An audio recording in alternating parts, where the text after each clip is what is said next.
What's happening, ladies and gentlemen? Welcome back to the 182 News Podcast. This is your host, Poppin' Curbs, and I should be playing Zelda. But we got some stuff to talk about today, folks. Some big stuff. We've got the Blink-182 World Tour. It has kicked off. I went to 2 shows. We will hit on that. But first, a significant update to the Sticker Strat saga.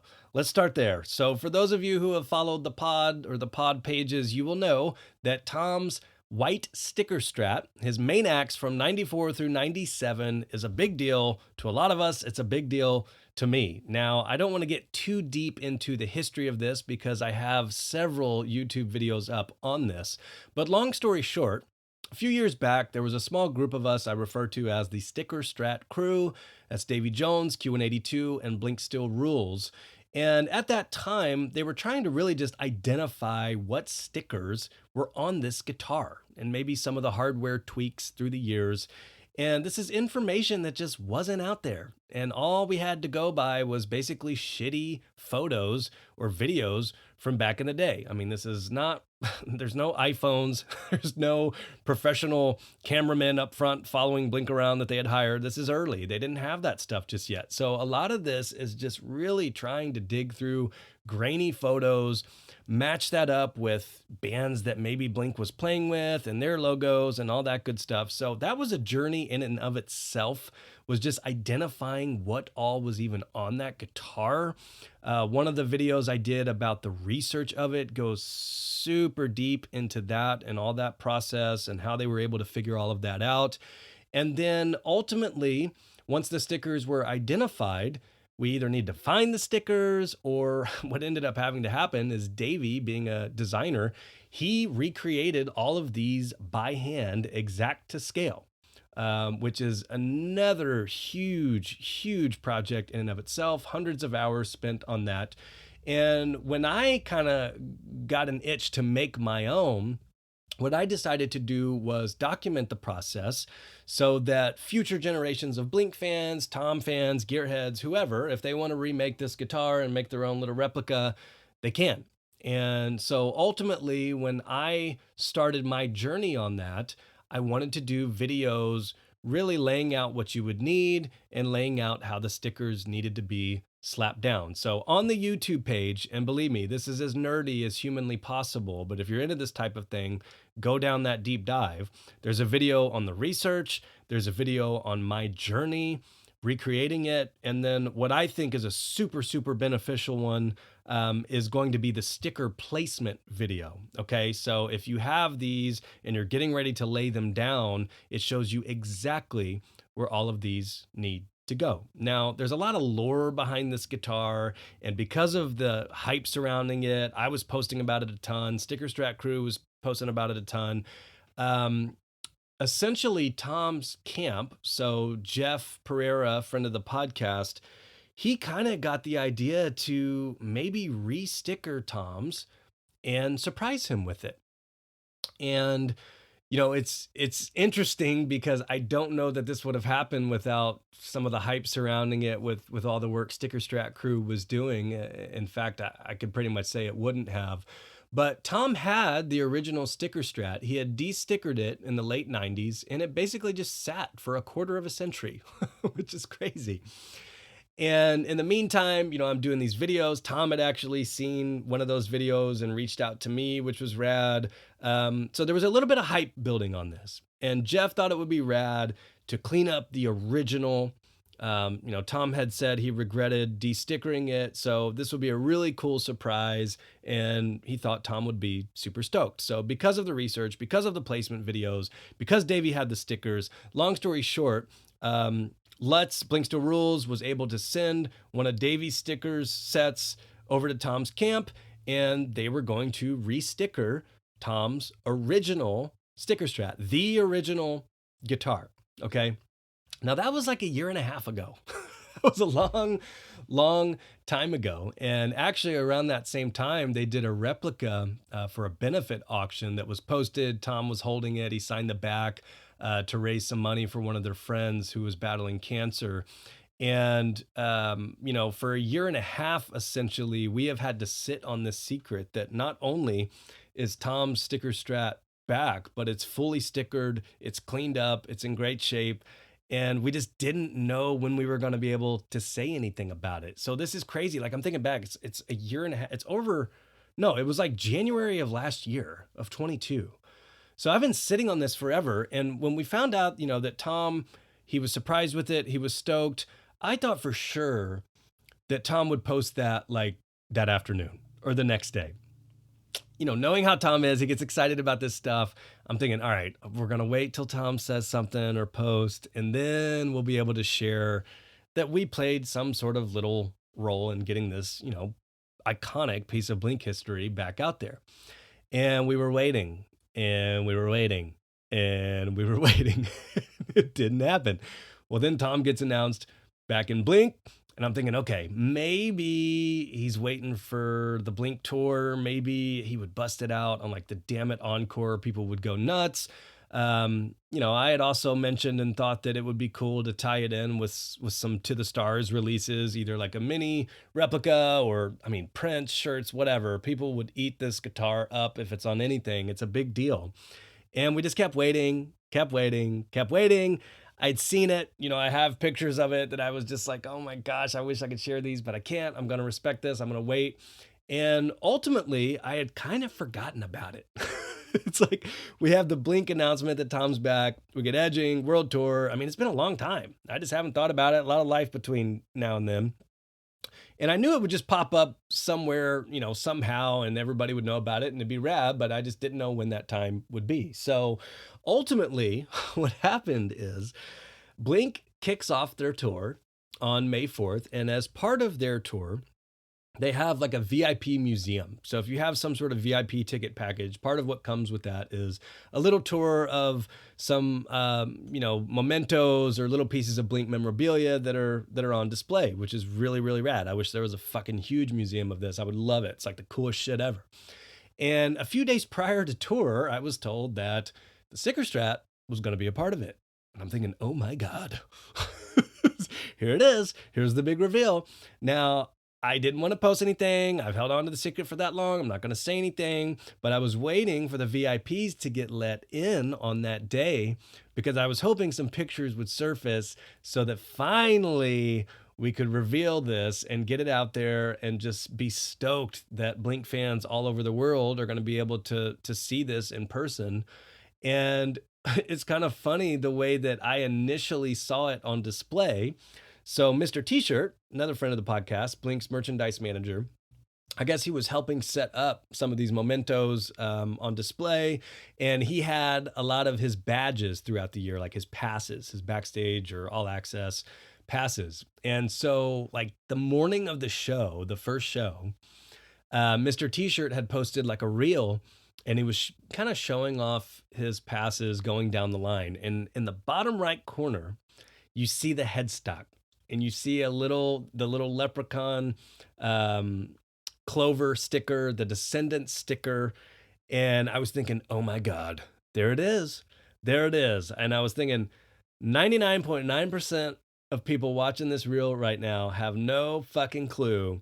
But that small percentage of us that did knew how iconic that was. And so even then I was like, I'm not going to say anything, I'm going to wait until there's a full shot out there or something that I can share. And finally, a little bit later in the day, posts started surfacing of the VIP museum and of this particular crate that had like all of Tom's stuff in it.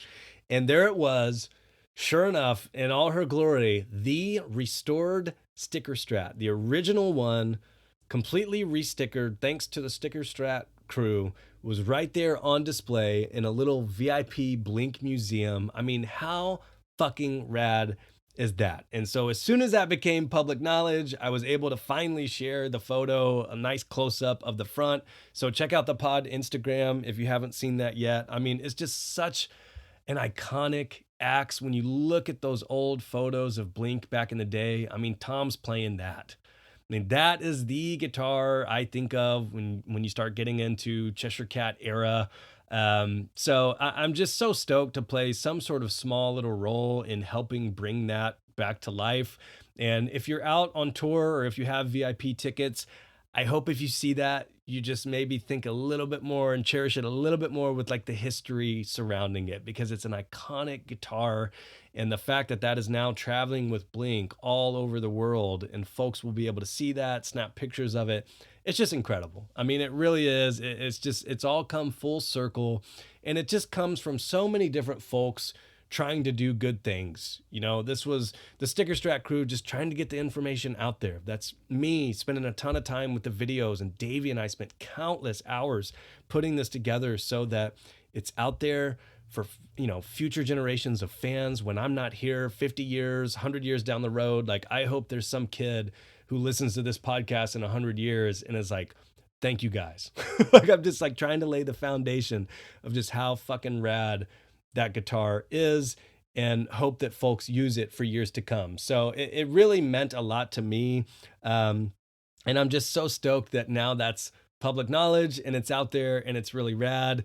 I did get a chance to talk to Tom briefly about it. I'll hit on that a little bit later. But to kick this off, you know, the Sticker Strat update in and of itself is just an incredible journey. And like I said, honestly, just an absolute honor to play any sort of small role. And I don't want to take too much of this. Like, yeah, I did the videos and spent a lot of time on the editing and shit like that. But it's really the Sticker Strat crew who, from a research perspective, really kicked this off. And it would not have happened without them. And so if you've watched those, if you've enjoyed those, you know, and you see that guitar, here's the full story. It's all come full circle and it's really a rad little thing. So that's the update on the Sticker Strat component. Now, next, we need to get into the world tour has kicked off. Okay, it kicked off May 4th. They had the 2 Coachella shows, and then there was a few days leading up to this actual Blink tour kicking off. And I was just so fucking stoked. I just couldn't wait because, you know, here we are. We've been waiting for this for basically 4 years. It's almost been 4 years since I had caught Blink last, since they had toured last. You know, we've had a pandemic. Mark went through a battle with cancer. I mean, it's just been a crazy fucking 4 years. And that in and of itself is just mind blowing to me. I think I mentioned on the last podcast, it's like, imagine starting high school and then graduating all 4 years. That's how long it's been since Blink's played a show. You know, imagine going through high school, then going through 4 years of college, or going through, think about it worse. Think about going through high school 4 years and turning around and going through high school again. That's how long it had really been since Blink had played shows with Tom. You know, damn near a decade. I mean, going on, you know, 8.5 years ish. I mean, that's a lot of time. So the Coachella shows were obviously rad kickoffs, huge crowds. I did 2 pods on those, one for each show with kind of my reactions. I thought it was amazing, but it was the tour itself. This is when I get a little bit more excited for sure, because this is Blink show. It's not shared. There's not 100,000 people who may or may not even be there to see Blink. I mean, this is Blink shows, Blink crowds. So I was stoked to see, you know, what the stage layout was going to be like, what the background graphics was going to be like, what the set list was going to be like. Okay. So as this gets a little bit closer, there was some sort of like leaked set list. And for those of you who follow me or know me, you'll know that I'm not going down the route of stuff that is, I don't know, rumor mill or who knows, or not officially signed off on by the band. I very much just try to respect what the band wants out there and follow their official announcements when it comes to stuff that I'm going to talk about or hit on my pages. You know, at the root of it, I would like to think that I'm friends with the band in some capacity, and I'm going to respect that. So you're not going to see me posting that stuff. Now, when people send it to me, I'm going to read it. So as, you know, a couple days prior, as this is getting ready to kick off, people are sending me the set list that has apparently been like decoded. And I don't know how the fuck people do this. You guys got much better eyes than I do, but I'm reading through the set list, and for the most part, I'm like, yeah, this looks pretty legit. This is almost exactly what I would think they would play, you know, especially based on what they just played at Coachella. But there were 2 things that caught me extremely off guard. One was cynical. The other was bored to death.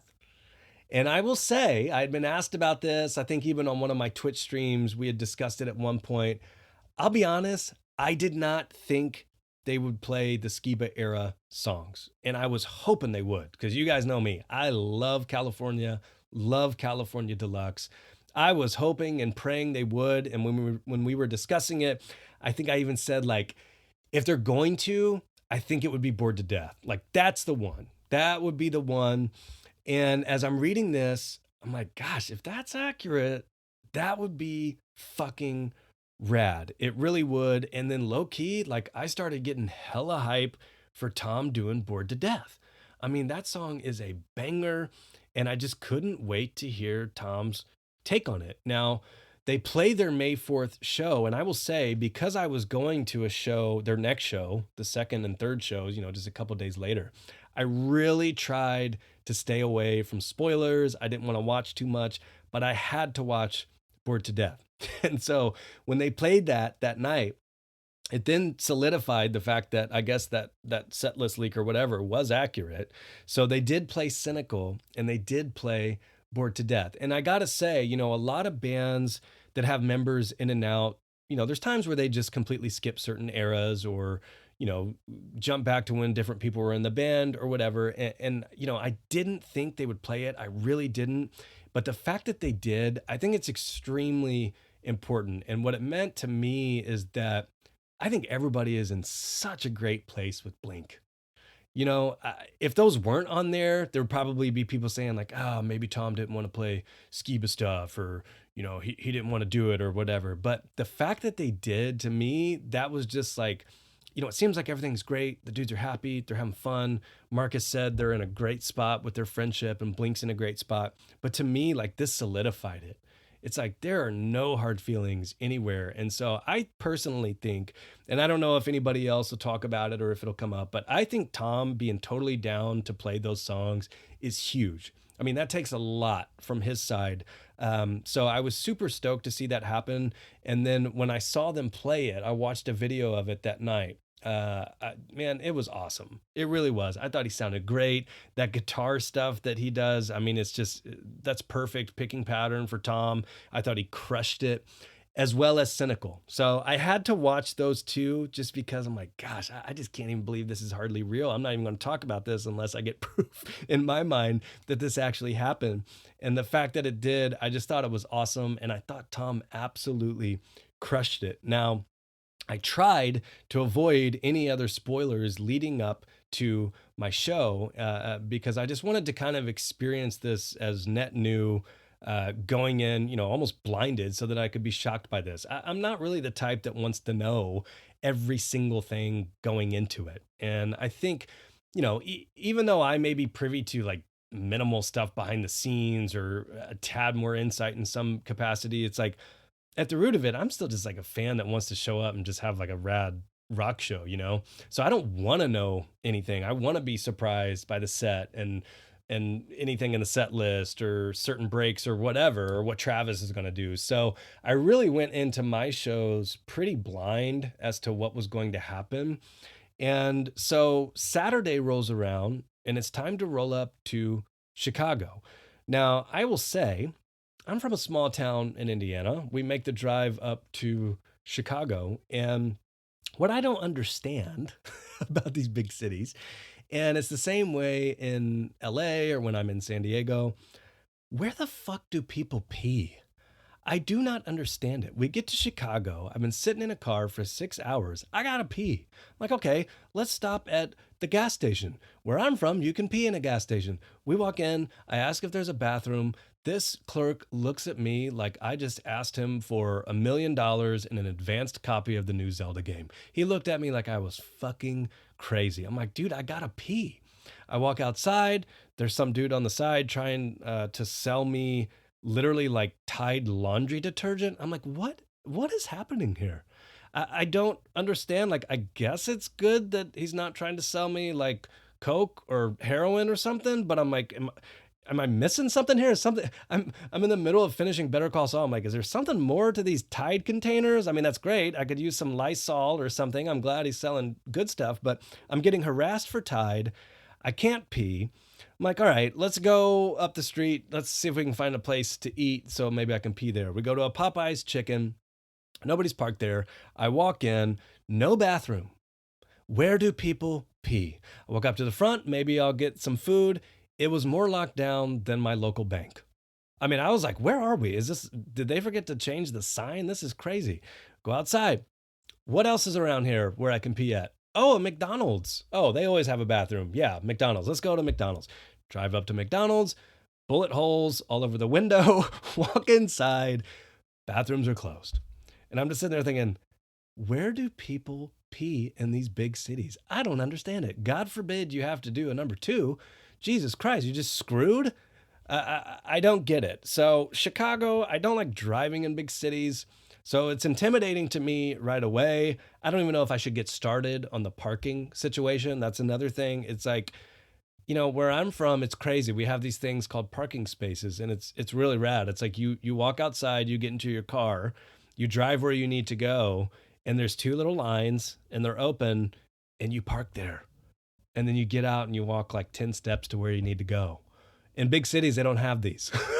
I'm trying to fucking park.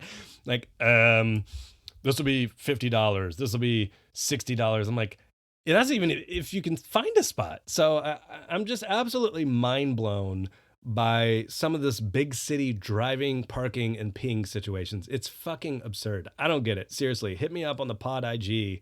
What do you all do? I genuinely can't even wrap my head around it. But outside of that, make our way to the United Center. So this is rad for me. I think a lot of folks who are around my age, obviously you grew up with when the Bulls were a dynasty. Michael Jordan, it's a big deal. I'm a diehard Pacers fan, but I always had respect for Jordan, always used to rock Jordans. So I had never been there. So it was really special just pulling up to the United Center, seeing this huge arena, and then, ultimately walking around. Now, I will say I got there even before the band got there. And there's stuff that, I'm hesitant to get into a lot of stuff because to me, and I think you all know this, I'm just a Blink fan. I don't want to be Blink guy. I don't want to be posting all this stuff for clicks and likes and clout. And so there's a very high degree of respect that I have for the band, for the band's camp, and just as friends, that, I wasn't posting shit all day. I'm not snapping a million pictures. I'm not fanboying out. To me, I just wanted to take it in, say what up to Mark, and just see how the day went. This has been a long time coming. So, I did get a chance to catch up with Mark, which was great. I got to hold Jen, which was amazing. I've talked about that bass. I've done podcast on that bass. That was really cool. I got to hold Scully, see kind of behind the scenes of a working show and how stuff works. So yeah, that was fucking rad. And, it was really cool just to see the whole Blink camp a little bit behind the scenes and just how things work. And then just seeing everybody come in. Like, as soon as I walk in, I'm like, there's Mr. T-shirt. Like, what's up, dude? Like, I interviewed you 3 years ago and we've never met. It's so rad to meet you in person. I see Daniel Rojas, one of Blink's photographers, who he follows me. I'm like, dude, what up? It's popping. He's like, oh my gosh, dude, give me a fucking hug. And it's not like nerding out over Blink stuff or like, dude, what's the set list? Or I need a million pictures and autograph. No, it's not. It's like, dude, how's life been the past couple years? How's the kid? That's like more or less the conversations that folks have with me who kind of knew me from that environment. I saw Jeff, who I mentioned earlier. It was great to catch up with him. He and I have become friends since I had him on the podcast. And so just catching up with folks on really what's been a weird past 3.5, 4 years since this pandemic and everything, it was just really cool. Like, it was awesome. It was an honor to be, invited in some capacity and be a part of. And I really just wanted to take it in and just be, thankful and respectful of the situation. And so it was awesome to see folks. It felt like it's crazy, because we all follow all these people and you see them. I mean, I'm just like you. I follow the photographers and see their Instagram stories and the texts and all that shit. And it was cool. It was almost like a family reunion environment. It's like everybody's back on the same page. Maybe I'm like somebody's weird stepbrother who some people know, and some people are like, "Who the fuck is that?" I don't know. But it was really, really rad. During that time, during that day, I got a chance to say what up to Travis, the goat. I got a chance to talk to Tom. It was funny when I was walking up to Tom. He's like, "I know you." He's like, "I've talked to you." I'm like, "Yeah, dude." And we talked about the sticker strat, and I thought that was awesome. I was like, "Dude, the sticker strat, it's back." And he's like, "Yeah." He was like, "Thank you." I told him about all the work that went into it. And like I said, Tom had seen that research video. So it's just a cool little moment. And it's like, no, I don't have videos. I don't have pictures. Don't care. To me, it's all about like the memories and just really trying to take in like a rad day. So, getting into the show itself, the stage, like I was just blown away at the stage. And I was walking around it earlier in the day, and I told Mark, I'm like, "Dude, Michael Jordan dunked like right here, like right where you're playing tonight." Um, which is crazy. And the stage itself, like, yeah, I had seen a video, but it's really small. It really is. So if you're in the pit, like you're good. You're gonna be good anywhere in the pit. There's a lot of room off to the sides, so don't be worried. Like if you're gonna get sweaty or knocked or whatever, like there's room off to the sides to chill, for sure. But the stage itself, my takeaway was like it's really intimate. It's out there in the middle. It's just the dudes. Like there's no amps. There's not a ton of shit. It's literally like those three on stage on a little island, itty bitty little island. I was like, God, I'm worried about like falling off this thing. And it's gonna be a rad set. And then just looking up, I was just blown away by like the size of this arena. Like I've been in gyms, I've been, to plenty of sporting events, but I've never really stood like center court and like looked up in an arena that size. And so I'm standing there just looking up and I'm like, Jesus Christ, like there's the Bulls championship banners. Like, this is a big deal. And I've seen Blink in smaller scenarios like Palladium. I've seen Blink in amphitheaters. This is a whole new level. And when I was looking around, I'm like, golly, there are going to be a shit ton of people here. I mean, there really, really are. Like, this is a big deal. And I was really just trying to kind of take that in, just the situation in and of itself. Like, this is incredible. It really is. So, as folks started to trickle in, part of what I love about these, and I've talked about it on the podcast before, there's really nothing like it that I can compare it to other than like a sporting event. But it's so rad to have a big event like that and then just have so many people who are, quote unquote, like rooting for the same team. I don't know how to explain it, but it's like when everybody's walking in and there's so many different walks of life and all different types of people, but they're all wearing Blink shirts and they're all stoked to see Blink. And, who knows what they're going through or what they went through or how shitty their last 3 years were or whatever. But when you're in that building, everybody is just there for a good time and to see a band they love. And so to me, that's one thing that I just love about it so much is just being surrounded by folks who feel the same way about the band as I do. And to me, that's really one of the more special parts of it is just being surrounded by all those folks that just are so fucking stoked to see Blink rip the stage here shortly.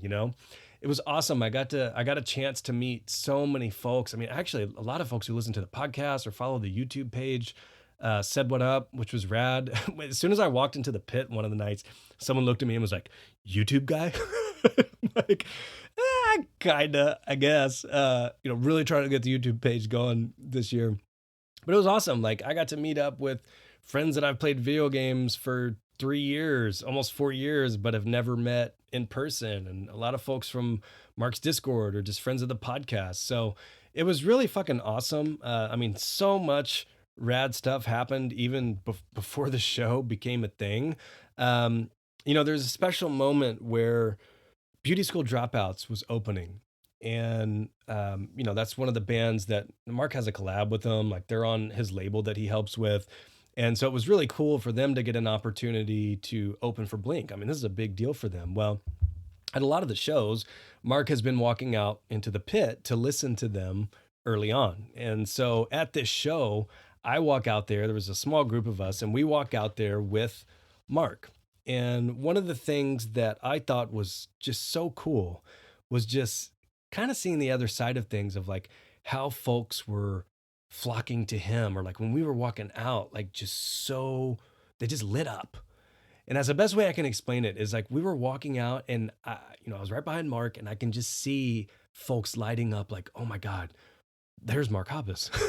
He's walking out into the fucking pit right now.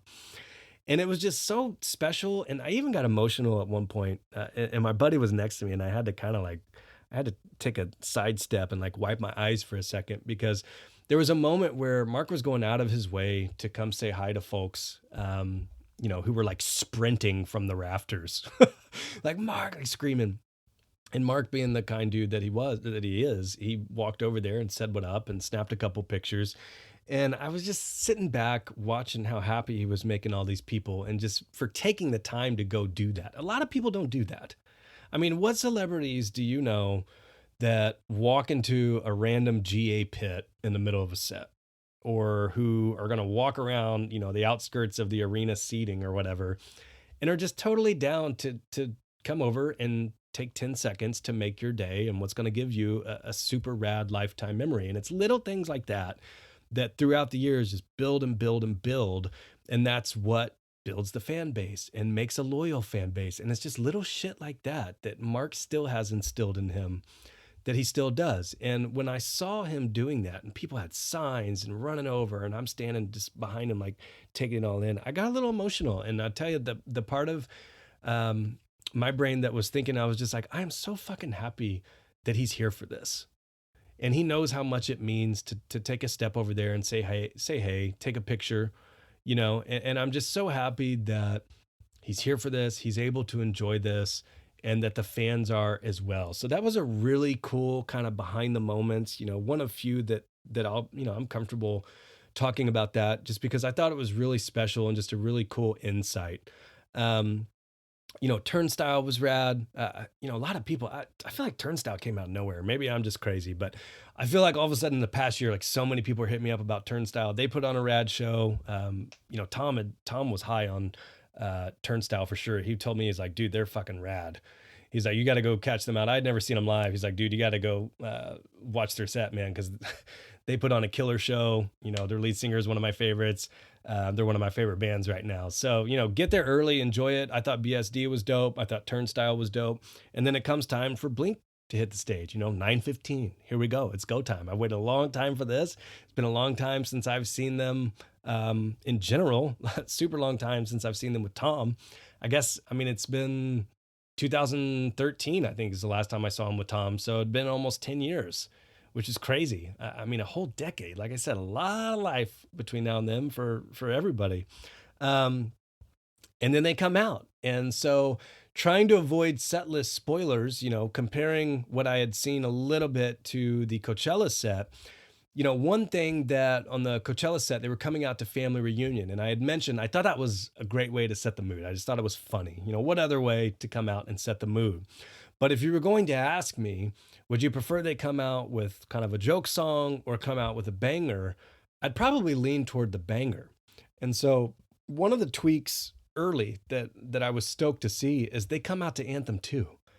So no longer are they coming out to, the Family Reunion to kick off the show. They're kicking it off with Anthem 2.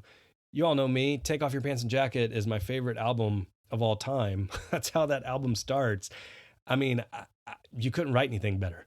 To me, that is just so rad. That is like the perfect opener for me. So I thought that was sick. I'll go through the set list a little bit here. It varied slightly on night 2 as far as the sequencing, but the same song. So let me just kind of run through these. It was Anthem 2 going straight into Rock Show, which is rad. Then they hit Family Reunion, Man Overboard. I thought that was killer. One of the highlights of the set for me was Man Overboard. I don't think I'd ever heard that with Tom. If you're paying attention to the background graphics on some of these, there's a lot of old school like flyers and pictures that are being played during Man Overboard. So try to pay attention to that. Obviously there's some history that ties into that song there. So I thought that was a nice little touch. But yeah, just hearing Mark start that bass intro or whatever is just killer. Then we get Feeling This, which is insane. So, you start thinking about about, Feeling This as an all-time Blink song. I think when Mark did like a tournament of Blink songs, he picked Feeling This as the best Blink song of all time, or his favorite, or whatever, that he thought was like the epitome of Blink. And to have that at like a 5 slot, it's crazy. It just speaks to volumes of like how many rad bangers they have. But I was glad, honestly, like compared to the last tours, we've had Feeling This as the opener a lot. So I'm glad Feeling This was in a different slot. Reckless Abandon, Dysentery Gary. And then one of the highlights for me was Up All Night. Okay. I'm kind of sick of Up All Night getting shit on. I don't understand where this, I don't know if it's just coming up the past few years or what, but for some reason, I feel like Up All Night has started to get some slack, or that people are like, nobody likes Up All Night. No, I love Up All Night. Okay. For those of you who maybe weren't around at that time, like Up All Night was our edging. So when Blink was back together with Tom, and you are curious, what are they going to sound like? It was Up All Night. That was the first glimpse of it that we got. So, to me, I've always loved that song. I thought it was a perfect blend of what they were all going through. Tom brought a little bit of Ava, Travis brought, a little bit of hip hop influence, what he brings, and then Mark coming out of the plus 44 vibes. I thought it just blended perfectly. Now, yeah, that guitar intro dates back to the Untitled days, but I mean, that's that's a good thing. So, Up All Night to me was sick, because to me it brought back memories of that Neighborhoods era. And, when I was super excited to go see Blink with Tom, that go around. So that was truly a highlight for me. Um, a lot of people are like, well, it's got too long of an intro. No, like it built. The Carousel's got a long intro. Carousel had 2 long intros. Carousel still has a long intro on the one that has the long intro cut. So there's nothing wrong with the long intro if it serves a purpose, and provides that build up. So Up All Night, I was fucking stoked for sure. I was going nuts during that. They played Dumpweed, so that's rad. And then Edging. So Edging was really, really cool to hear live. Obviously a lot of folks have been looking forward to that live debut. And one of my takeaways on that was like, gosh, the crowd loves this song. Like everybody knew the words. I mean, it was really like a big win in the set list, no doubt about it. So to look around and just see how many people were in the crowd, and everybody was standing and everybody knew the words to that song, it's just like, gosh, like if you had any doubt that Blink could come back for some reason, or maybe died off in popularity or something, like you are out of your mind. People love Blink 182 and absolutely love the new stuff. So Edging to me was truly a highlight both nights, no doubt about it. Um, Aliens Exist, you've got to do that one with Tom. That's a big one. And then we get to Cynical. So Cynical was, I mean, it kicks off the California era to me. It's rad. Mark walked around on stage with that one, kind of moved the mic around to kind of sing it to a different section of the crowd. And I thought it was sick. To me, this is when it was like, okay, yeah, I saw clips, yeah, I saw videos, but this is real. Like they're performing this stuff live, and it's awesome. And it felt great. It looked like Tom just was having a great time and crushed it. Don't Leave Me. I love that song. I love the little bass solo Mark was doing during that. Happy Holidays. Stay Together. So Stay Together for the Kids. That one's always powerful to me, like the outro live. I have some clips. I didn't post many clips. I think the only clip I posted was either the bridge or something closer to the end on Stay Together for the Kids. And it's just a powerful moment. So to have Tom, Mark, Travis on stage, I'm there, front row, going nuts to a Take Off Your Pants and Jacket song, or really just any of these songs. It was just rad. It really was. It was one of those moments where I'm like, I'm not taking a million pictures. I'm not recording this. I'm not streaming this. But I got to take a clip of this because this is a special moment for sure. Always, they play Down, and then they get to Bored to Death. And I'm telling you, the crowd went fucking nuts. And like I said, leading up to the show, like I was stoked for Bored to Death. I love that song. So really to hear that played, with Tom was truly a highlight to me. I mean, honestly, like that and Up All Night were probably my favorite 2 of the night. Arguably. I mean, I haven't thought about that, but I'll circle back around on that here in a minute. I Miss You. I mean, with that many people singing Tom's verse, I mean, it's just goosebumps. It really is. And I was doing okay during the set until Adam's song. And at that point, with their stage layout, it's basically just a square. It's basically like a little square, and they can walk around wherever the fuck they want. They're not hooked up to anything. And during that, um, Mark picked up his mic stand and basically walked over to a corner that was literally right in front of us, like right where myself and a few others were standing to perform this song. And Adam's song, it means a lot to me. I've told this story on the pod before, but I don't have a ton of like memories when I was younger. But one of the memories I have pretty vividly is riding in my mom's minivan, and this song was on the radio. So this would have been 1999 ish. Enema was out, and this is one of the later singles. And I remember this song came on, and I looked over, and my mom was crying. And it's actually one of the few times I can even think of my mom crying. But because of that, it's just a little moment that's just etched into my brain for some reason. And I don't think I could tell you anything else about that year of my life. But the fact that that's etched in there, the song is a really special song to me. So much so that, they had retired it live for a long time. After DJ AM passed away, the band had said it's just too hard to play. It's an emotional song. They brought it back during the Vegas residency 2018. I flew out there to see that. Honestly, that was like a big ordeal for me to go see that. That was a big part of the reason why I wanted to. And then, of course, on the Enema, the State 20th anniversary tour, they played it every night. They played the album front to back. So, anytime you get a chance to hear that song live, it's worth it, no doubt. And I was doing good during the set, just enjoying it. I was drinking like coffee. Like I'm just like amped up, like taking it in, not taking a ton of photos, not taking videos, not drinking, nothing. Just taking in Blink. And Mark basically comes right in front of me and starts singing Adam's song. And I had tears in my eyes. I mean, I was crying. I couldn't help it. And at the end of the song, I was looking around, and a lot of folks were too. And at the end of the song, I looked around, and there were some folks, I think, from Discord there. And I turned around, and I was wiping my eyes like, that song fucked me up, like for real. Um, like it just meant a lot to me. And so that was really, really cool. That was honestly like a truly special moment in the set. They got into Ghost on the Dance Floor, so that was cool. I don't think I'd heard that one live before. I was trying to think of the neighborhood songs that I had heard live. I know I've heard like Wishing Well, Up All Night, Hearts All Gone. I don't think I had heard Ghost on the Dance Floor. Maybe. I need to go look at the set list on when they played Indianapolis in like 2011. But that was cool because, that's one that they didn't play with Skiba. So that was cool to hear. And Travis has a bit of a drum thing during that. Like, I don't really want to spoil it too much, but he moves around, which is kind of crazy. I posted a picture of like Travis is up in the air and like the bandmates are looking up at him. It's fucking crazy. Um, What's My Age Again? So that is one of the songs live that, God, that outro, like when Travis gets to kicking on that bass drum and they're all just going off, like it's fucking killer. Mark again had a nice little moment during the bridge kind of breakdown that, he mentioned just being thankful to be there. And I mean, that's part of what just makes these shows so special to me is just like things could have been different.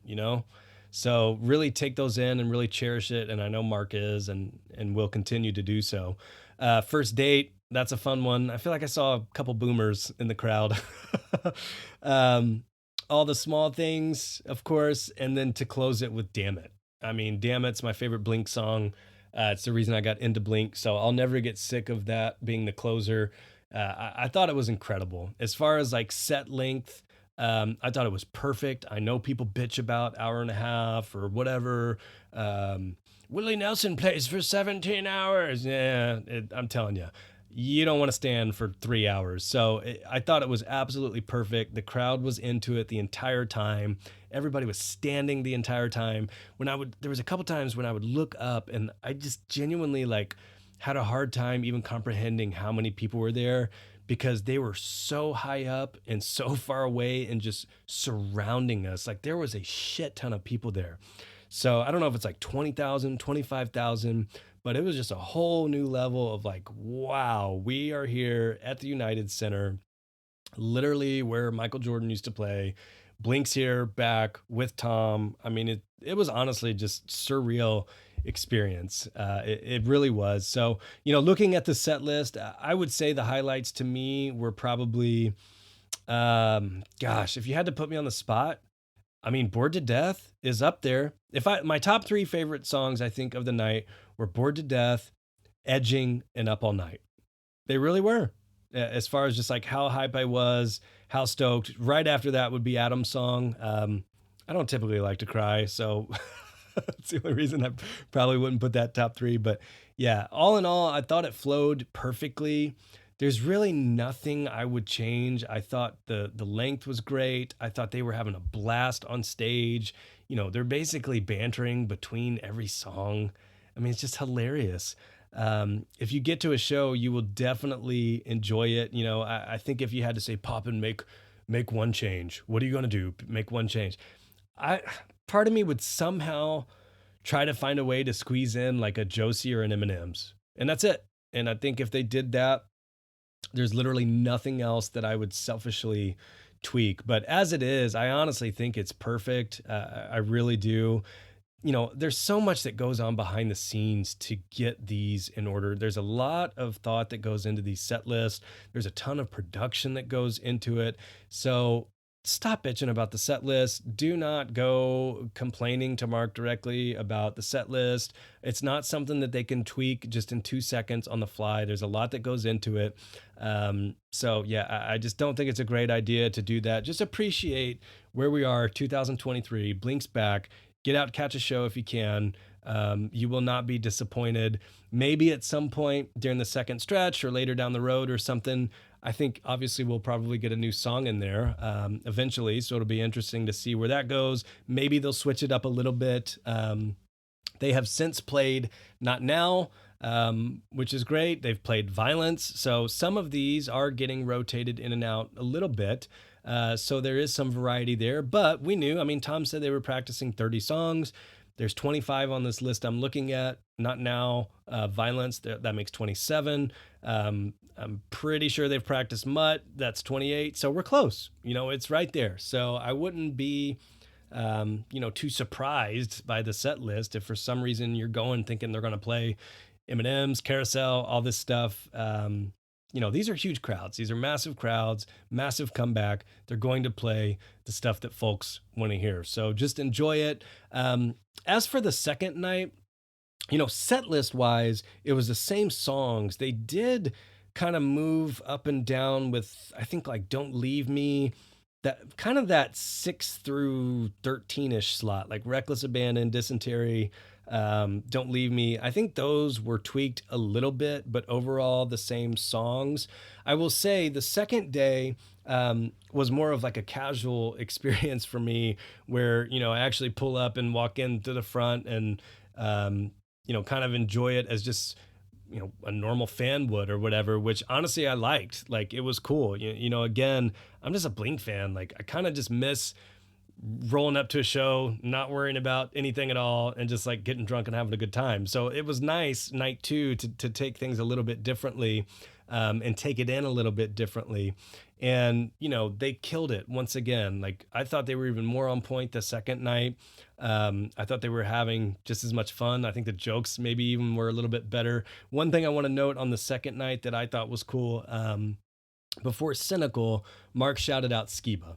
So, Skiba, Chicago guy, I thought it was really rad. Again, just another little moment right there that shows that everybody in the Blink camp right now is in a good spot. And so to give Matt Skiba the shout out before playing Cynical in Chicago, I mean, that's fucking rad. It really was.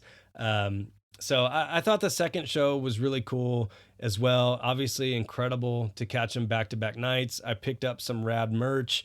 I really liked like their zip up. I caught a poster. And then I will say my favorite shirt, I picked it up, is that one where Skankin' Rabbit's in the little UFO. I don't think I've posted a picture of that. I need to post a picture of it. But I thought that was cool. And then, quick turnaround for me with kids and work. I got to drive right back and get back into the swing of things. So it took me a little bit longer to get this podcast out. Been busy trying to get back into the swing of things with life, and then Zelda came out, and it's just a busy time. So anyways, I know a lot of folks had been hitting me up like, dude, what are your thoughts? How was your weekend? You got to get a podcast out. So thank you as always for, listening to the podcast and checking out the pod. If you have any questions or whatever, feel free to hit me up on the pod IG at 182 News Pod. But yeah, Blink is back. The tour was fucking rad. It was everything I could ever imagine and more. Go see them. You will not regret it. And the sticker Strat, the motherfucking original sticker Strat is back. It's on display. I mean, gosh, I still just can't even begin to wrap my head around that. So please, if you go see that, shoot me pictures of it. Mark has actually popped into some of those VIP sessions, so you might get lucky and get a personalized tour from Mark himself. I don't want to spoil any of the stuff that's in there. You've probably seen pictures if you really looked hard, but there's some really cool stuff in there. So check those out if you can. And I think that's going to do it for today's pod. I'm not sure when we're going to chat again. I'm going to another show later in the tour, which will be sick. But in the meantime, I am just so excited for everybody to get a chance to finally get out and go to one of these concerts. So I really hope you take it in. I really hope you truly enjoy it and just have a fucking blast, honestly. So, all right, that's going to do it for today. And I will talk to you probably a couple weeks. I don't know. The rumor mill has it. Maybe we're getting a new song. Let's see, June-ish, I think was what I was seeing based on the date on the stall writing. So we shall see. May have to have another emergency pod if we get a surprise drop. We'll see. All right. Talk soon, everybody. Peace.